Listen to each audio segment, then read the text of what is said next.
How's everybody doing? Dommy Gun Ricci here. Who-Bangin Sports Talk, Beyond the Odds, Sports Betting Workshop, installment number one. Happy to be on, happy to be doing this. My partner DJ Big Boss is with us, and together we're going to go and start this, something we've been working on for a long time. Let me just tell you a little bit about it. We've been working on this for a while. We've scrapped a couple different ideas. We've been, tossing around how to work on this, how to do this. And what I came up with is to do it the way I would talk to you in the bar, do it the way we talk when we're together, do it the way we talk online in our chat groups and all that stuff. And that's how we approach this betting workshop. It's just going to be, it's going to be a conversation. It's going to be how we came this far in sports betting. And it's been, a long road. I've been at it for a long time myself. I've been through the all the changes, and what I think for myself is that I adapted pretty well into the changing of sports betting, and that's because I was open to accepting all different people and all different ideas. The young guys, the older guys, everybody's different approaches, how they do it, how they get to sports betting, how they get to their picks, how they handicap. And that's something I'm good at is taking some information from everybody and forming what has become a successful sports betting over the last few years. So hopefully that could help you guys out. The experience that we've gone through is stuff that you guys don't have to go through.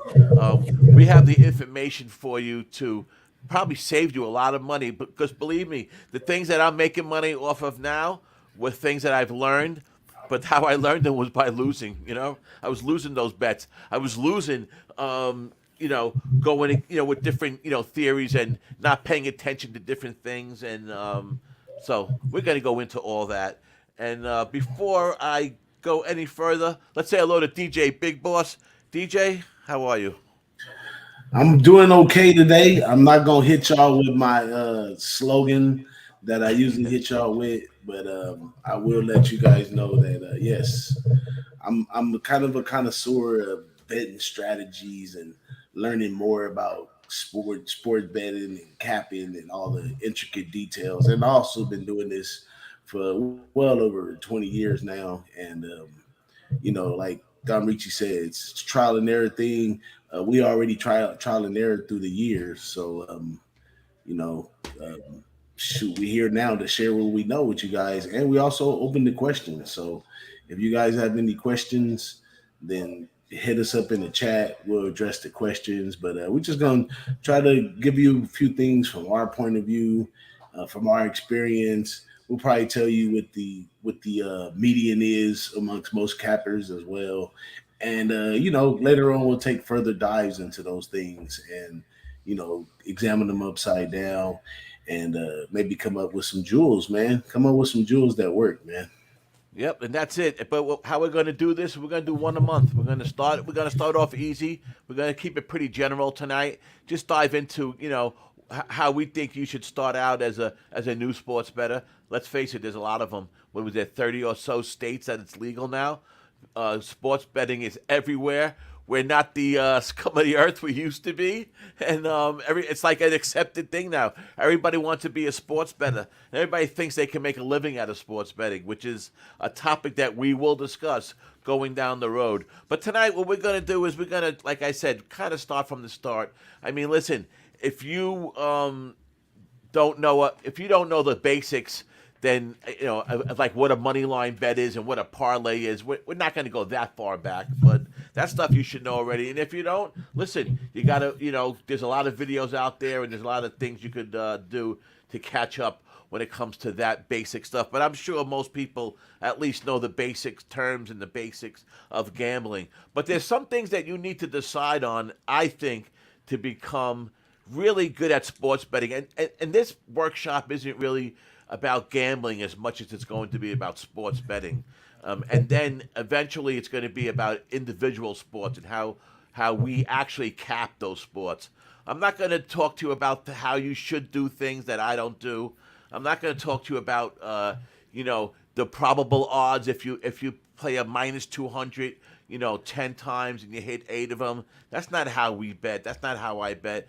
Most people don't bet like that. So we're going to talk to you and discuss betting the way we do it. And I think, that we could help you out a lot.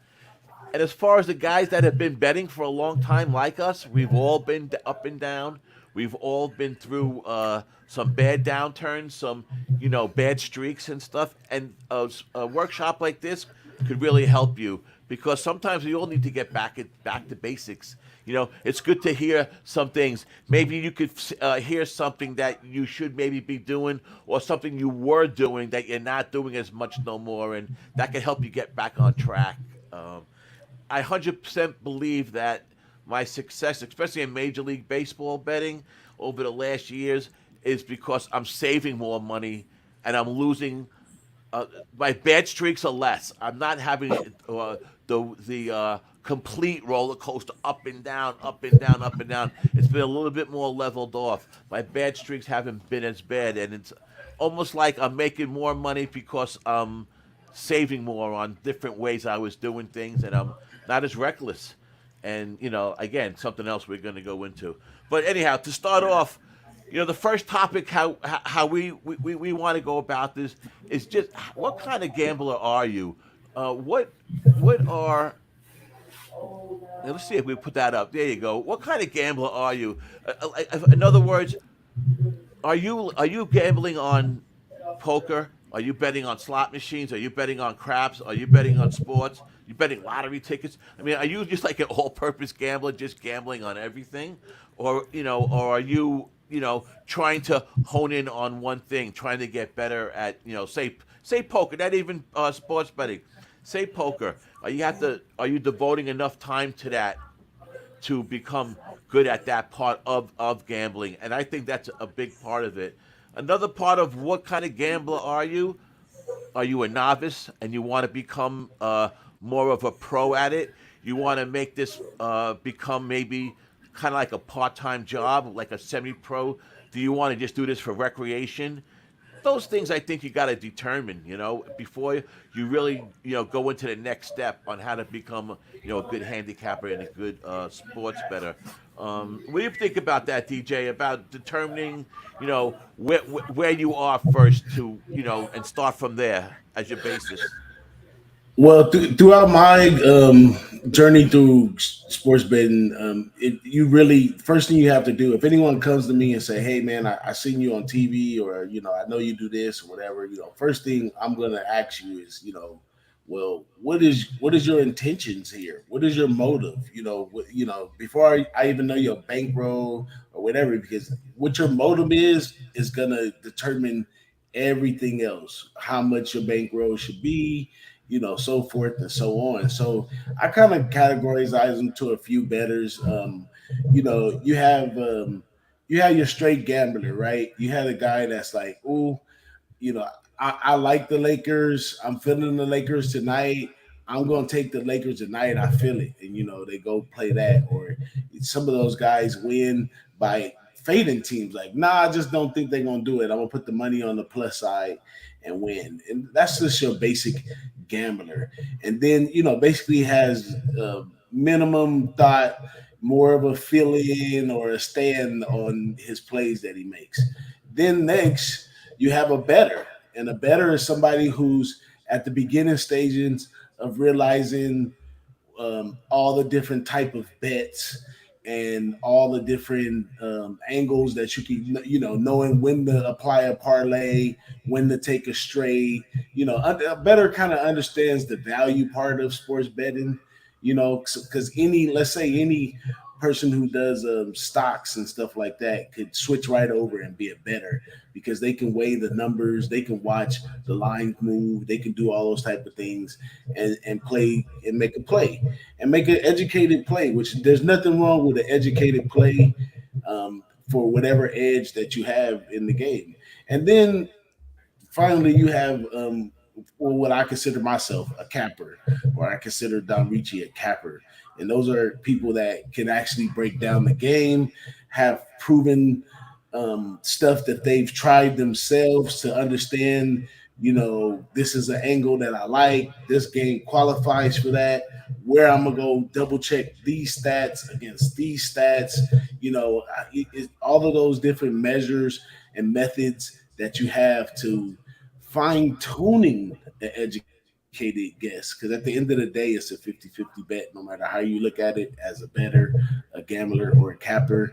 You're either on the right side or the wrong side. So those are the how I kind of define them. And once you can say, hey, well, this is what I'm here for, or whatever, then you got, your investor as well. Don't forget about your investor. Like you have people, straight out of a law firm or something that, if you guys don't know, if you put your money in a great bank and had a good percentage, you may get 7 or 10% on your money. And, it's pretty capped right there.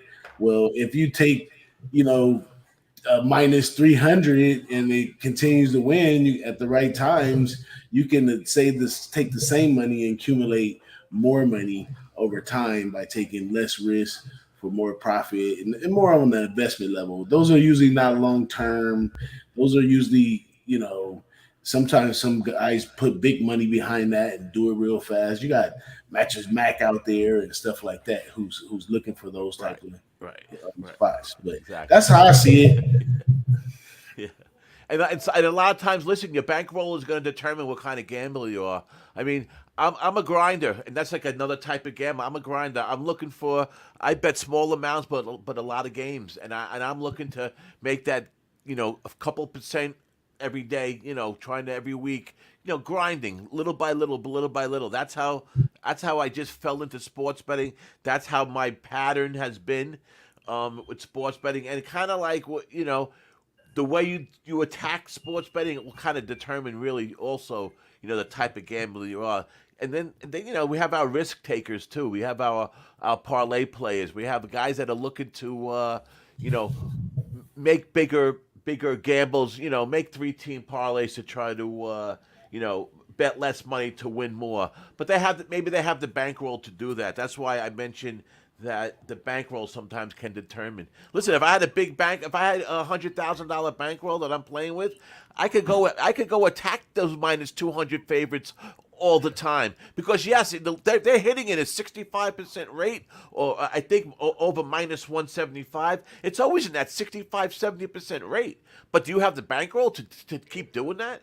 Even at $25, let alone $100 or 200 or 300 or 1,000. So I think that that has a lot to do with it. But what you touched on, DJ, and what's really what you touched on, which was good, and which leads us into um, our next discussion, is the difference in between handicapping and gambling.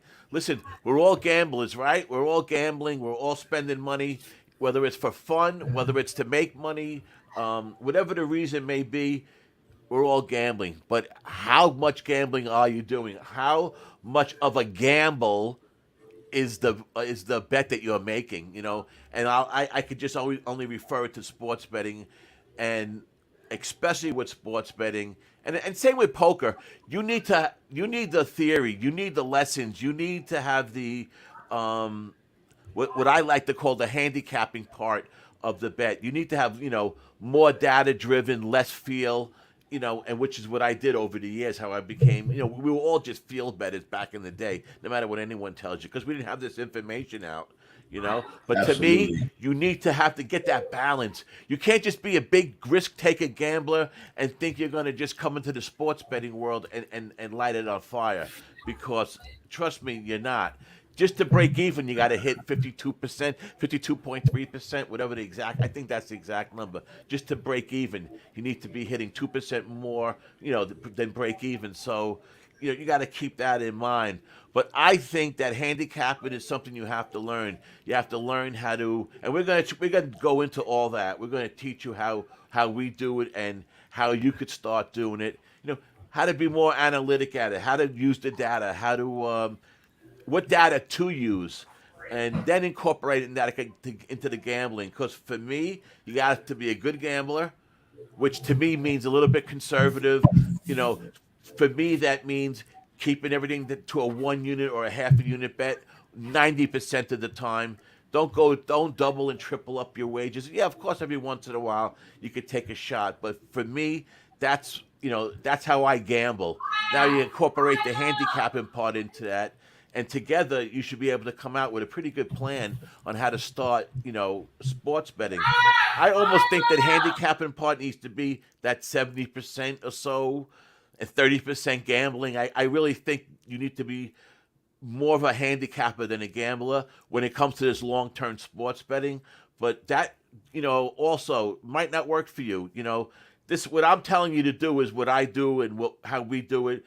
But it's not an exact science. It might work for you to do it a little bit, a little bit more gamble, a little less handicapping. But that's what I consider myself a handicapper, like DJ Big Boss said. Like like a lot of us that you follow on YouTube, we're handicappers. We work at this. I'm at this every day, working on different, theories and different, stats and stuff, and see which work and see what don't work. So that's my theory on handicapping and gambling. What do you think, DJ? Do you feel that it's the same way, or you need to be more balanced with handicapping and gambling? Man, I guess on the last topic, I did overdo it a little bit on the last topic, but yeah, No, no, you didn't. the difference of handicapping and gambling, I kind of already went through that, but yeah, there's not much more I could go on that. But Well, what do you uh, think about as far as do you agree that you need to be both a handicapper and a gambler to be successful at long term oh sports yeah, betting? I mean, you got to know when to pull the trigger, right? You got to know when to go big, when to play small. You gotta gamble at some point. I mean, Right. you're in here to take risks. That's all. You're taking calculated risks, but you're in here to take risks. So at some point, you got to Agreed. turn up your gambling because you can be disciplined, and sometimes you can be a little too disciplined. You know what I'm saying? You could be Yes. disciplined and not really meeting your goals because you're not taking that extra risk sometimes. You Leaving know what money I'm on the saying? table, right? You know what I'm saying? For example, a lot of Yeah. a lot of cappers may have a unit size, right? And whatever that unit size may not never get them to the goal that they want to get them to, and they might have to gamble a little more and say, "Hey, every time I get to this amount, I'm gonna increase my unit size to this, and increase the unit size to meet your goals." So sometimes you have to gamble for sure. But the handicapping, if you're gonna go long term, if you know you're gonna do this every day, if you like to do this, you enjoy it, then don't just continue to gamble and sometimes break it down because there's too much information that's flowing through nowadays that you have access to. Like Dom said, back in the day, out here, and most of the time if I was going to sports bet, I had to take a trip to Vegas, first of all.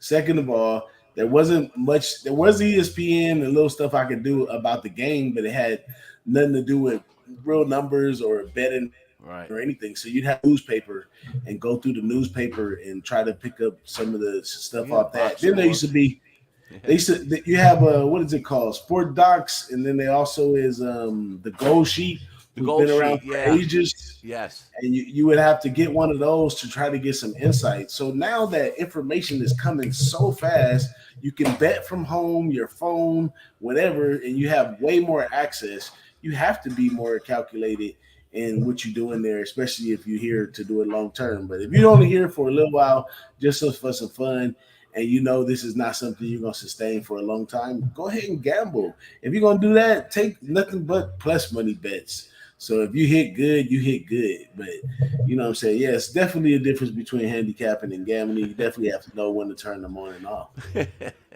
I'm sorry. I started reading the comments and thanks everybody for coming in. Grit and grind. G Hernandez, what's up, brother? Jay Peasy, love you, Jay. He says he needs to give up roulette. I hear you, man.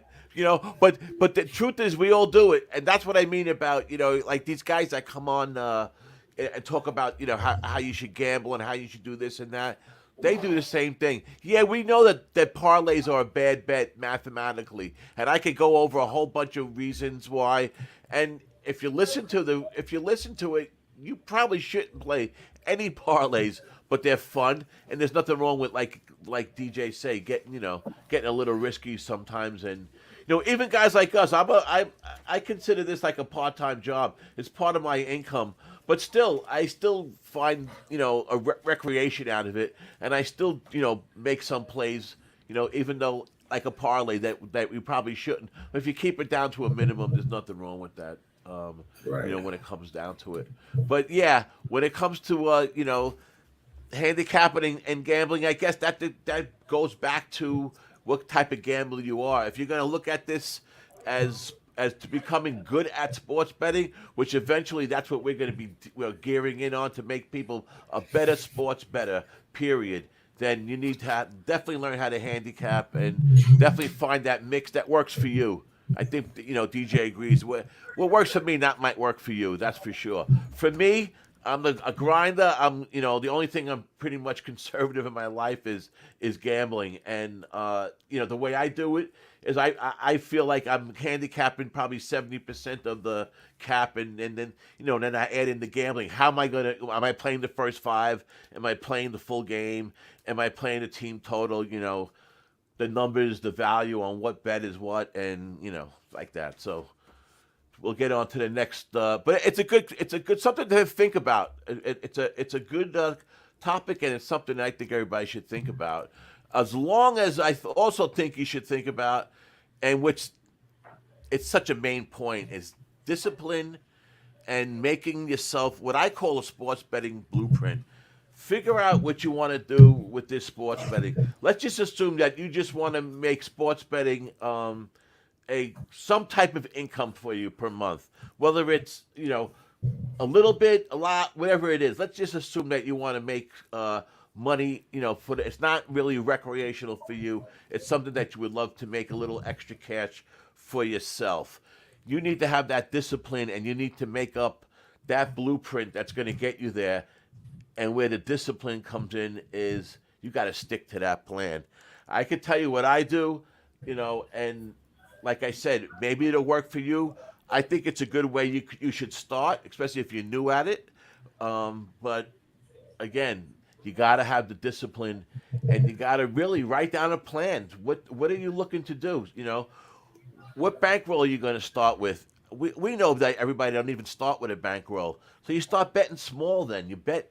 Even if you're betting $10 a game, you put $500 aside and start betting $10 a game. See how you do after 50 bets. Maybe you're up $100 now. Maybe you could start betting a little bit more than the $10 a game. Before you know it, if you little by little, before you know it, you keep on increasing and increasing. I mean, that's what I've been doing. I started doing that 5 years ago when I decided to take this more serious. I just started betting, and putting back in, putting back in, and trying to raise my, my bankroll. But we all know people ain't bet with. Everybody talks about bankrolls, and 70% of us don't even have bankrolls. No one start with it. It's hard to. I know you all have families and kids and all that, and it's hard to start with X amount of money that you're only going to use for betting. I mean, it sounds great, but realistically, no one's really starting out that way, or not many people are starting out that way. I don't think. But I think what you need to do is figure out how much money you're going to bet and stick to it to start. Pick a line. Like for me, I don't bet a straight bet over minus 140. I won't lay that money over minus 140 for a straight bet. I just don't do it. If it goes to 145, I'll stay off the bet. I know some guys play where they feel, well, if that number, the value changes to the other side. That's not me. I'm still betting this a team that I like to win. So, but that's my parameters. And I stick to 1 unit a bet. That's just how I do it. Most of the time, I stick to 1 unit a bet, or more than not, a half a unit more than I would go with 2 units or 3 units. That's very rare for me. But that's what I mean by a blueprint. Just are you going to just bet money line bets and for now, or are you going to risk just X amount of money? Are you going to play like I said, minus 140, minus 120, minus 180, whatever the number is? I think you need to actually make a blueprint of what you're going to do and stick to it. It'll help you, and it goes into all forms. What we're talking about in this lesson right here really touches every part of sports gambling, from research to bankroll management to record keeping. It all goes in. That all goes into the blueprint, and I think that's what needs to be done. And what we'll go over, in the future, and we'll get more in depth is exactly how I think you should start. One thing I could tell you as a lesson I would tell everybody is to start betting risk, not win. What I mean by that is if when you look at when you go online and you look, it tells you risk or win. Do you want to bet 100 to win 100 and it's minus 110? Do you want to lay $110 to win 100, or do you want to lay 100 to win 90? I think you should, and it's what I do. Any kind of big bet, I just risk my one unit. If my unit's $100, if it's minus 140, then I'm just going to win less. I'm always never going over that $100, and that keeps me disciplined, and that keeps my bankroll not going into big swings. That works for me. And somebody that's new, it's something I think that they should follow. I've heard Pete Loshak talk about this years ago about betting risk instead of win, and for me, so that's part of my blueprint. So I just using that as an example. DJ. Well, yeah, that has a lot to do too with your bankroll and your motive as well. I Yeah. mean, discipline off key is discipline. When we talk about sports betting blueprint, it goes down to what type of bettor you are. Because if you're a large bettor and you rather spend that 150 to make 100 than play 100 and only make 50, Right. because or even vice versa. Like if you got a couple thousand, you might rather want to pay the 1,000 and get the 900 opposed to laying, what I'm saying, the what would be thousand The ten or eleven whatever, hundred for 1,000. Right. 1,100 for a Right. thousand. So your bankroll has a lot to do with that, Sure. and you definitely have to be disciplined enough to stay inside of that box, because you can't start doing it one way and then move over to another way. That's You know right. what I'm saying? And if it just makes way more sense if I'm betting $25 or if I'm betting $20, $10.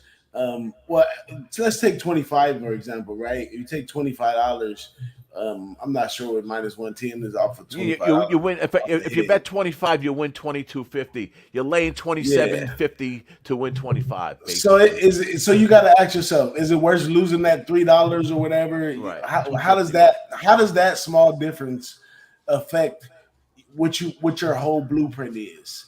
And then when you figure that out, you can figure to say more or less if you should bet risk or if you should bet win. But that's just one of the many different ways to play the game and to make your blueprint. But when I think about discipline, I always think about my man Dom, because I've known Dom for years now, and he's one of the most disciplined cappers that I know in regards to playing inside his boundaries, continuing to press his one unit the way he presses his one unit.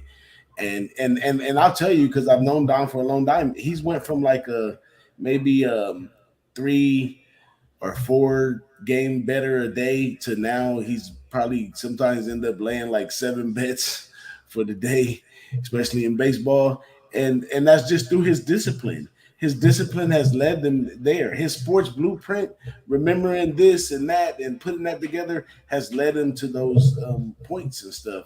So yeah, discipline is key in almost everything we do, though, right? But Yeah. especially right here in sports betting, because the minute, why spend all the time to calibrate pays if you're just going to trick it all off by not doing the right thing when it comes to the financing part of it. Yeah, that's a good way of putting it. Tricking it all off. That's a real good way of putting it. And that's why I say to start. I'm talking to somebody who's just starting out sports betting. They don't have much money. I'm telling you, you got to start with a low amount. And I think you should start with just betting risk, just to start. Even with that the example of the $2.50, believe it or not, that could add up. After a while. So, but like DJ says, as your bankroll grows, then you could change that. Nothing says you got to keep the same blueprint forever, but to start out, you should give a good example, because you might have to change the blueprint. Your blueprint might not be working, but give it enough games. Give it enough time. Don't just give it up after 20 games or something like that. I talked today on my show, Light It Up, on Thursday mornings at 10 a.m. and on Saturday for the filthy plug. Um, I talked about today about the run hit error line, and it correlates along to that. You got to. I started using that only recently, but because I think I could find an edge, and I'm trying to use a formula. But what I talked about this morning is I've only done it for like 25, 30 games, and it's not enough sample size to really put out any kind of data. You probably got to get up to like 100 games, really, at least 50. And another thing I've always done that I talked to DJ about. I know a couple guys that do that. If I like a play, I like a bet, I'll go back to it again the next night. I'll go back to it even a third time sometimes. I don't just give up on the bet. And if you notice, a lot of times you'll make a play the next night it hits. Even though the different circumstances and it's coincidence, it just happens. But if I like a play, if I like something on somebody, like I'll back them, and I'll keep on going back to that a couple of times. But what I won't do is chase. I won't lose. There's a system called the Martindale system. That Martingale or Martindale system? The hell? I think it's called Martindale. Right, and it's and the simple theory is this: you bet 100. Let's just use $100 a game. You bet 100 and you lose. Tomorrow, go back and bet 200 on not the same game. Whatever bet you're gonna make, you lose your bet for 100. The next night you bet it back for 200, and eventually. Obviously, you're not going to always lose, right? So eventually you're going to win. But you keep on doubling. If you lose the second night, then the next night you double up again. And you keep doubling until, you win. Now, when the eventual win comes, a lot of times you're either going to break even or if it's out of like 3 games and you win, you're actually going to profit. But that's something I would never do. But it's a theory that people do. And I guess if you have that bankroll to do that, again, maybe it works. The theory is you're never going to lose forever. But hell, to me, that's just the opposite of discipline, and that's the opposite of what I could ever tell you what to do. That's for sure. Hey, here's my approach to the Martindale. Try it on blackjack or roulette or something like that. That's the best place to try to experience it. It'll happen so fast. You'll realize if it's something you want to do or something you don't. Find the $10 blackjack table and try it there. Much. Exactly.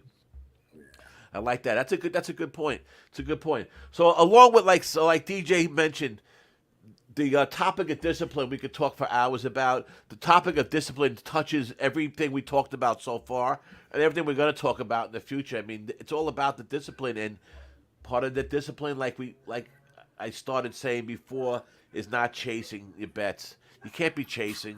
You can't be doing that. It doesn't work in the long run. Just you lose, forget it, go on to the next day. Yeah, you're gonna have those days and those weeks. A lot of times I do bet sometimes 4, 5, 6, 7 games, and yes, I do bomb out and go 0-7 one night. I throw it out the window.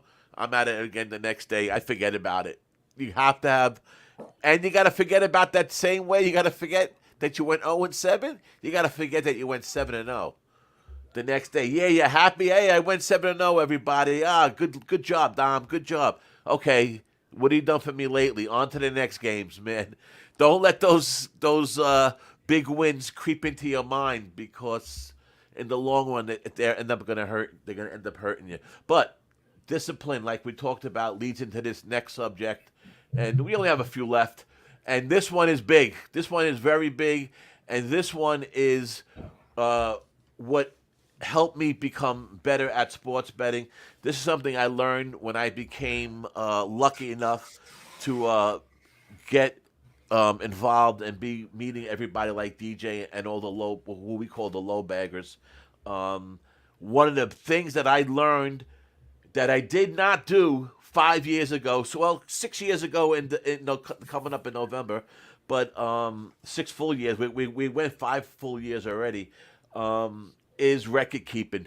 This record keeping is so key to what you're doing. You'll be surprised when you forget what you've done the last week. You gotta write it down. And when you, after a month, and you look at that paper and it says that you're down on first 5, let's say I keep track of the amount of money I bet, the line I bet, did I bet the first 5, did I bet the full game, team total, blah blah blah, right? Run line. You look at that paper, and sometimes it just looks in your face. You're like, wow, I'm down 6 units, let's say, for the last week, but I'm up on all the other categories, but the first fives I'm not. And then you go back and, wow, look at this. For the last month, my record is bad on first fives, but on the money line first fives, but it's not on the totals on first five, and you can see that. And believe me, that's going to help you so much. You'd be surprised how many mistakes that we make again and again and again without even realizing it. And the more you keep track of the records, the more intricate you can get, the better you are. I mean, there are spreadsheets that you could use. That's something I need to get better at. That will help you, and it will. I'm still writing everything down. I can show you stacks of books and notebooks and stuff that I got, and notes everywhere. Stuff printed out everywhere. It's just, and spreadsheets could help you with that. And we're gonna. I've been talking to somebody to devise a spreadsheet for us that we could put out for you guys that would help you with how to keep records on everything. But you can figure that out yourself. The more records you keep, the more intricate, like I said, you get, the better off you're going to be. Believe me, you could tell a lot in a month, 2 months, even. Let's say you're starting out now. This is your first baseball season. When you start next year, let's say May 1st next year or June 1st next year, you'll look back at what you did the previous year. It's really mind blowing sometimes when you go back at it, and it also shows you how much money you really generated. You don't realize it. Even at 25 bucks a bet, and you're betting 4 bets a day. That's $100. That's $700 a week, right? That's $2,800 a month. Think about that. Before you know it, you put 30 grand through the book, right? So and you didn't even realize that's on $25 bets. So record keeping it, I just think is so key. I could go on and on about it, but DJ, is record keeping something you always did, or is that something that you should be better at, or what's your theory on record keeping? Record keeping is something that I definitely need to do better and be more disciplined at. Me But too. I felt like I was spinning my wheels until I really understood what record keeping is about. So I use record keeper more or less to do a few things. One is when I'm going through these slumps, I want to figure out where am I going wrong. Because in football, you may be chasing the wrong team. Like I may come up from my breakdowns early in college football, I might come up with a team that I like a lot, and I'm trying to, like Dom said, I'm trying to work with them. I debated once, it went bad, twice, 3 times. But when do you know it's enough if you're not keeping any record keeping? So record keeping is important, and I know you young guys, especially if you bet online, it's so easy not to go look at that history and see those reds opposed to those greens. But you got to learn Very from easy. those reds. You got to Yeah. learn from those reds, and you got to learn from those greens. You got to learn. You got to know what you're doing good and what you're doing wrong. Sometimes, you know, the bet is always split between side and total, right? So sometimes you got to. Somebody think they're a total guy, and they may be more of a side guy, or you may think that you like side, and you probably been doing well on totals. So Right. sometimes that may differ depending on what sport it is. So you got to be able to record keep to know where you're going with that. And if you're into betting strategies, or if you're into certain trends or whatever, you have to keep the record in order to get the trend. You know what I'm saying? So record keeping is very important. They do have stuff to help you. The Action Network is one of them. Many other ones, but the reason why There's a I lot. struggle, There's a lot of ones. the Yeah. reason that most cappers like myself struggle with that is because in order to do those things, sometimes you got to do two bets. You got to bet over here, then you got to go put it down over there. You probably gonna have a different line, or so it's one is just for record keeping, and then you spend so much time capping and stuff, you feel like, man, I don't really got time to go over to that other app and put this out there. Sometimes I do track my Twitter. Like everybody, most cappers on Twitter are sensitive about the plays you put on Twitter. So I do track my Twitter. I recap. You go back. I was this week. I'm this week, and keep going there like that. And that's one of the best ways to go about it. Just, I mean, if you don't have to keep record for the year, like Dom said, but if you did it by the week, or if you did it by the day, or if you did it by the month, it would be even awesome. So you can get a pure Well, then picture you got of to keep those records, but you do it by the week. But you got to keep those records, yeah. and I'm saying when you go back and look at those after a year, you go back to this week last. I just say you could just tell a lot. You can see where you got better. I agree with everything you said. I think that what you said is 100% right. Listen, it's how I became. I bet more totals than sides. It, Record keeping showed me that. I don't. I bet a lot of Met games, but I don't bet a lot of Met games, money line Met games, because I don't do well with them. I don't. I think no matter how hard I try, my fandom seeps into the cap somehow or another, and I shy away from betting money line Met plays. But I do well overall betting Met games. But I'm betting totals. I'm betting against them in some fashion, or I'm getting a betting a strikeout prop because of the pitcher or whatever it may be. Record keeping helps you, even determine that stuff.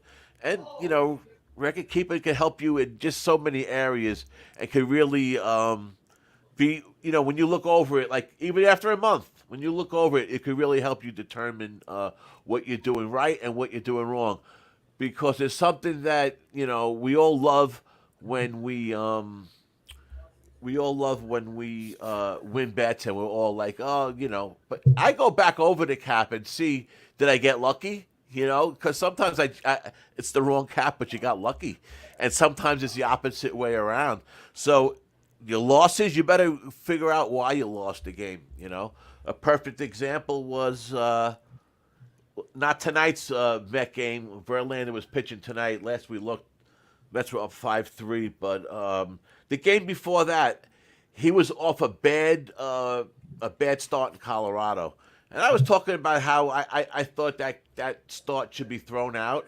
It was his second start back after an injury. It was in Colorado. It was against a team that was hitting righties at the time. One of the best in the league during May was the Rockies versus righties. So I was like, I throw the cap out. I said, I like Verlander that next game. I like him to win. It was I believe it was against the Blue Jays. And was it against the Blue? I believe so. And I thought it was the right cap. It was against the Blue Jays. He led off the first inning with a home run to Springer and then shut him down the rest of the game. And he just pitched a great quality start, his best outing for the year. Ninth inning, the Mets lost on a 3-run homer, walk-off 3-run homer, lose the game. So my point on that whole long, drawn-out story is it was the right cap, but the wrong result. So don't get down on yourself if you lose. Sometimes it's the right cap. Go back to that. Well, go back to that picture again. It's what I did tonight with Verlander in a different fashion, but it's what I did tonight. So it's just something that goes back again to record keeping and to how you got to go back over your cap, whether you won or lost, because it means a lot. Going over those losses and figuring out what you did wrong, that means a lot. So something to keep in mind. Record keeping is a big thing. Nasty, nasty, nasty, nasty in the house. Mr. AK Trifecta, Big Belmont Steaks coming up Saturday. So you got to be ready for that one. And Big Show Picks. Thanks for stopping in, man. We appreciate that. Big Show Picks from Pub Sports Radio, stopping in to say hello, and we love to see you guys in here. So for our last topic for tonight, for our first installment of the Beyond the Odds record keeping, is where to start your research. And again, this is based for the new guys, for the new bettors, and maybe for some of you that have been betting for a while. Like I'm not sure what sites you use and stuff, but if someone's starting out and they're asking me where you should start, I always tell you to start with the basics, start with the Bible, and what we used to call the Bible back in the day, the first time I heard about it, and that was covers.com. Covers is free.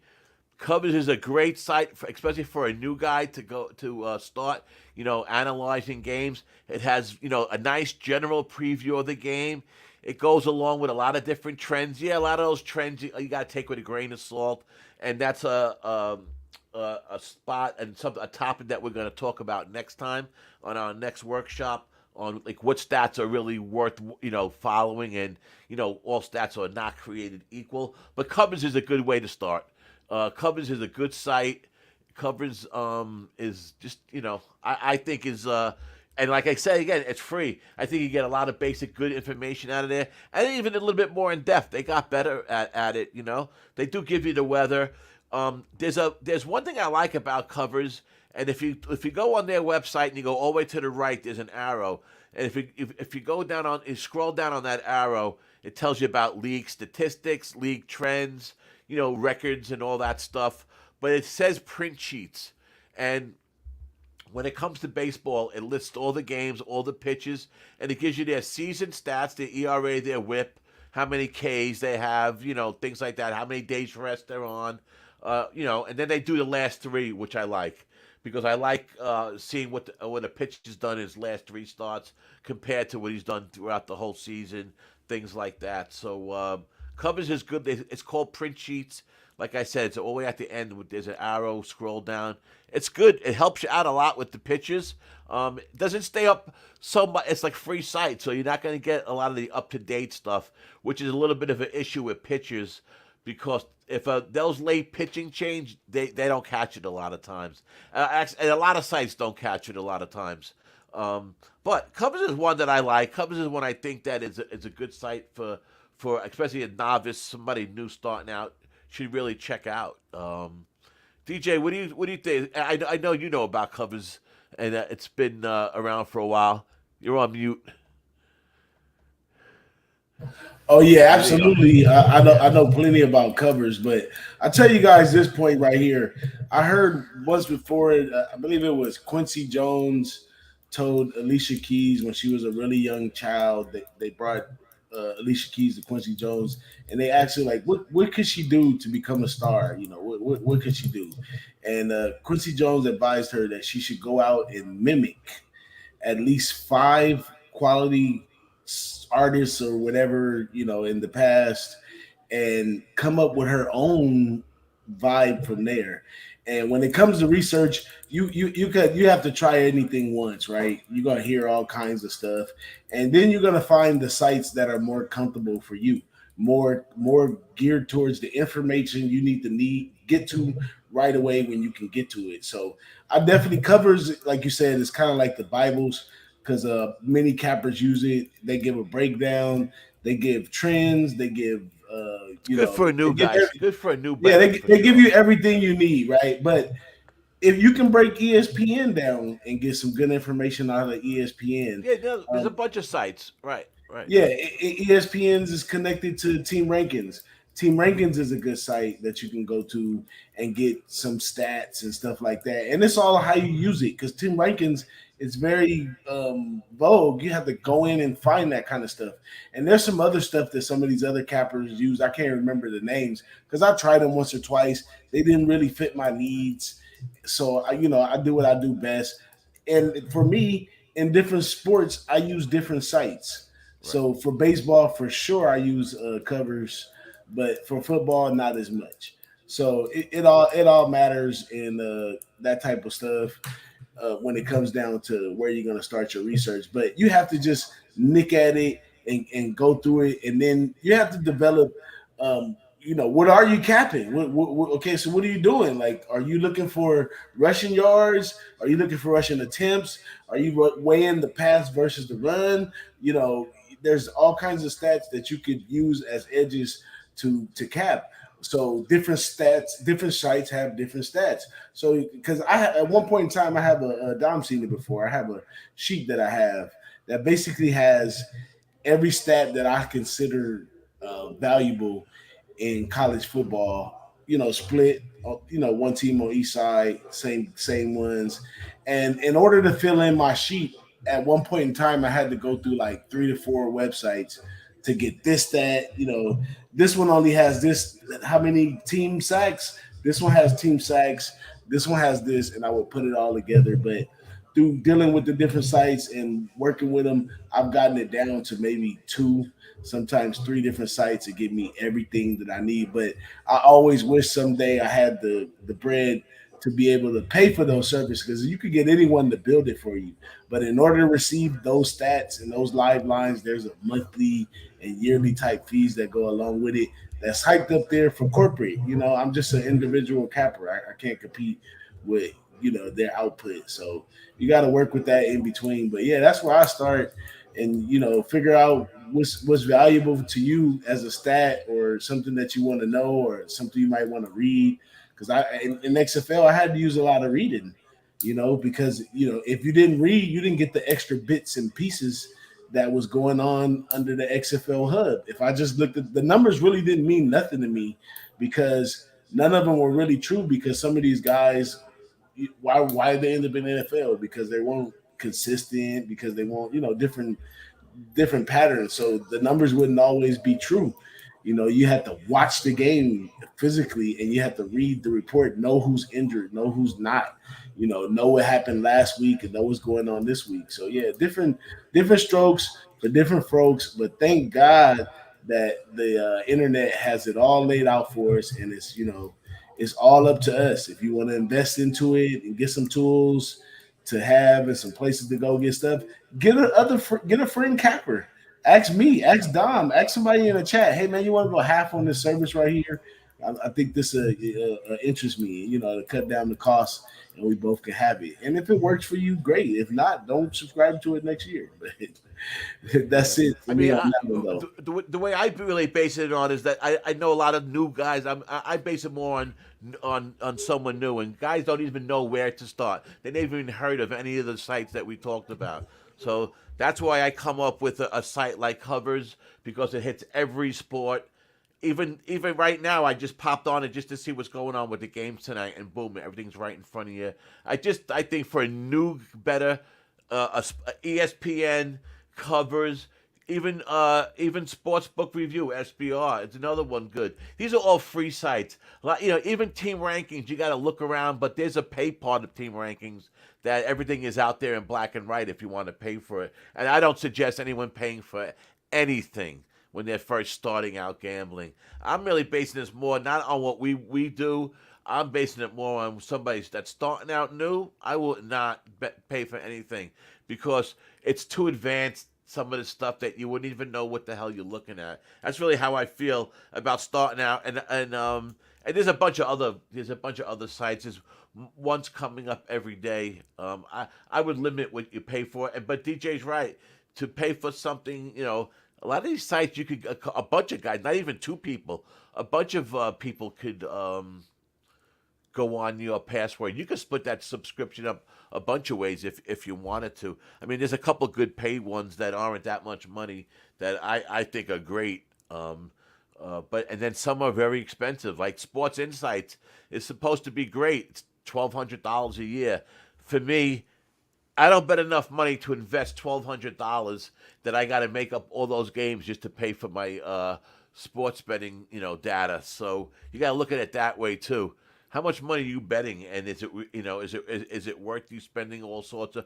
Because you can spend a lot of money on some of these services, and I think the more advanced you are at sports betting, the more a service like that's going to help you. So as far as a novice is concerned, the reason why we called Covers the Bible is because it's the first one I ever heard of. Years and years ago, the first time someone told me, I'm like, you can learn all that stuff on the computer has sports betting stuff. I was like astounded. And they're like, yeah, you got to go on this Covers. And I was like, wow. Like DJ said years ago, I would save newspapers, box scores, looking at box scores, and watching like even before ESPN was a thing.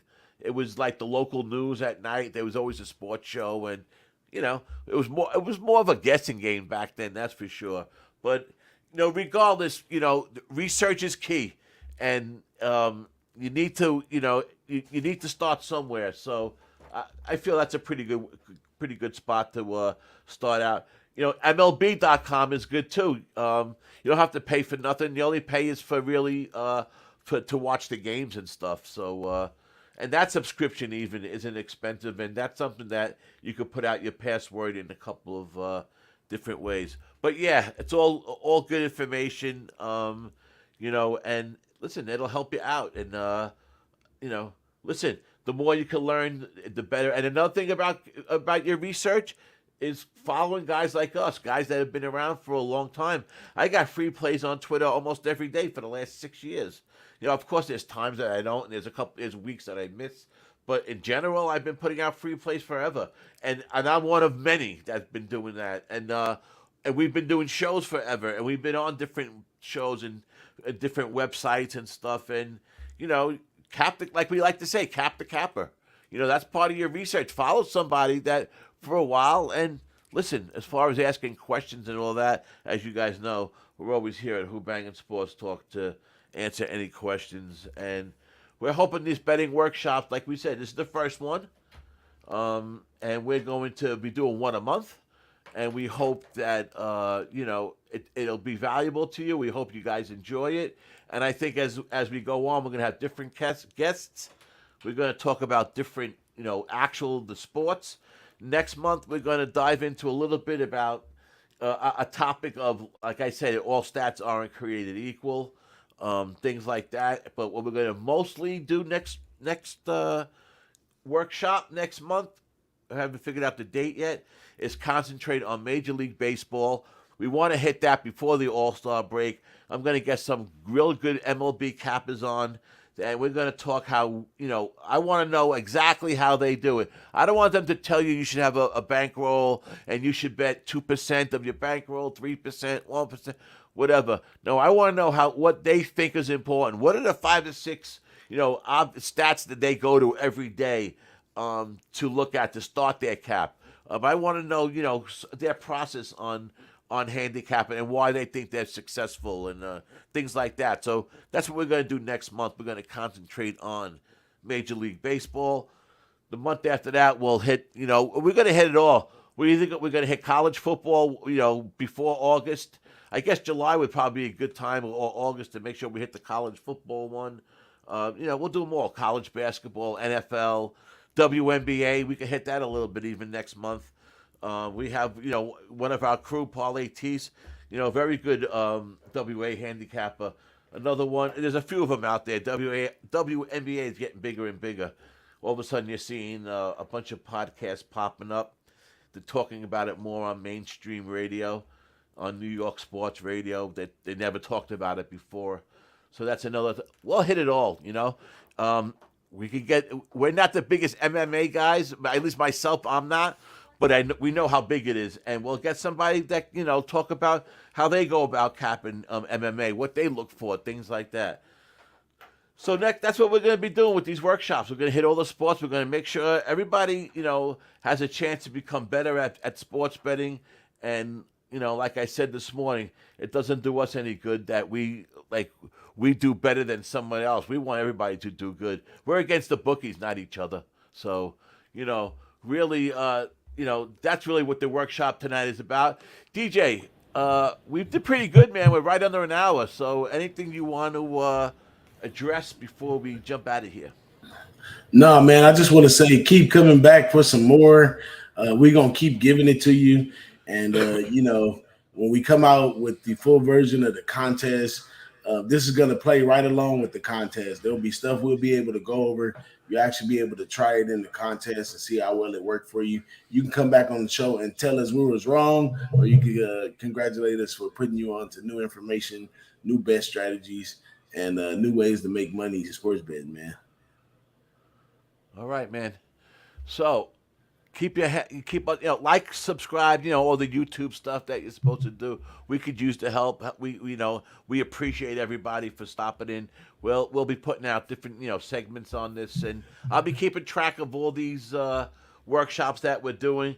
At the end, we'll put together a final product that if someone wants, they can have the whole thing together.